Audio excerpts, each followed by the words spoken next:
बच्चों, तो आज हम सुनेंगे दो नन्ही मुन्नी चिड़ियों की कहानी। एक घने जंगल में एक चिड़िया अपने दो बच्चों के साथ एक ऊंचे पेड़ पर घोंसला बनाकर रहती थी। एक दिन जोर से तूफान आया और बरगद का पेड़ गिर गया।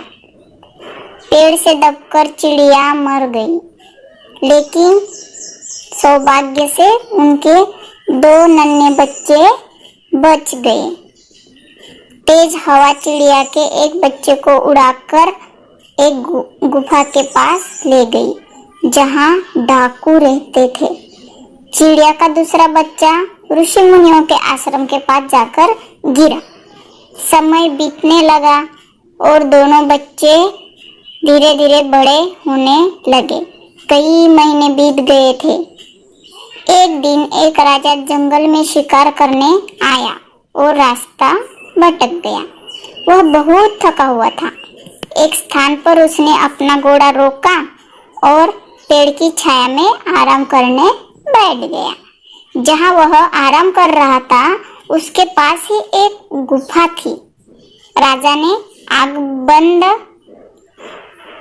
ही की थी कि जिस पेड़ के नीचे वह आराम कर रहा था, उस पर बैठी चिड़िया बोल पड़ी, जल्दी आओ, इस आदमी के पास ढेर सारे आभूषण है। इसका गला काट कर इसे मार डालो और इसे लूट लो। ऐसे करके वो चिड़िया चिल्लाने लगी। यह सुनकर राजा हैरान रह गया। तभी उसे गुफा के अंदर कुछ आहट महसूस हुई। खतरा भांपते ही वह अपने घोड़े को सरपट दौड़ाता हुआ वहां से धूम निकल गया। वह घोड़ा दौड़ता दौड़ता थक चुका था। आराम करने वह एक पेड़ के नीचे जाकर बैठ गया। पास ही एक आश्रम दिखाई पड़ रहा था। उसके नीचे बैठते ही पेड़ की एक डाली पर बैठी चिड़िया बोली, राजन, आपका स्वागत है।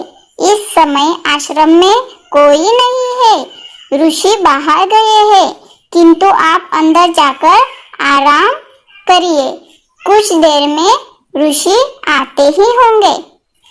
राजा ने सिर उठाकर चिड़िया को देखा।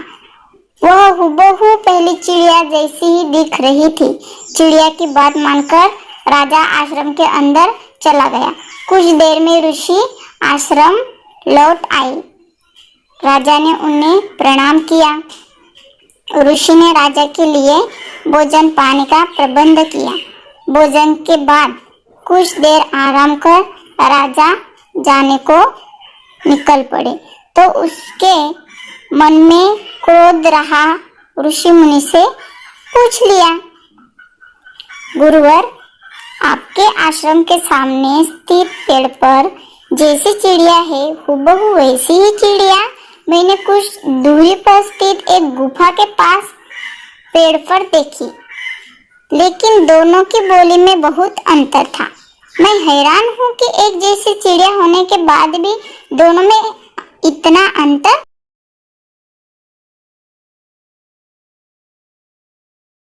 राजन, वे दोनों एक ही चिड़िया से जन्मे थे और तूफान में बिछड़ गए थे। एक डाकू की गुफा के पास उसके संगत में बड़ी हुई और उनकी बोली सीख ली। एक हम ऋषियों के संगत में बड़ी हुई और हमारी बोली सीख ली। सब संगत का खेल है। तो बच्चों, आपने कहानी सुनी। इस कहानी से हमें क्या सीख मिलती है? यह सीख मिलती है कि हमारी संगत का हमारे आचरण, व्यवहार और जीवन पर अत्यधिक प्रभाव पड़ता है। इसलिए सोच समझकर संगत का चुनाव करना चाहिए, क्योंकि जैसी संगत वैसी रंगत। अगर आपको वीडियो अच्छा लगा हो तो वीडियो को लाइक करें, शेयर करें और हाँ, सब्सक्राइब करना ना भूलें, क्योंकि हम ऐसे ही प्यारी प्यारी कहानियाँ आपके लिए लाते रहेंगे। Thank you.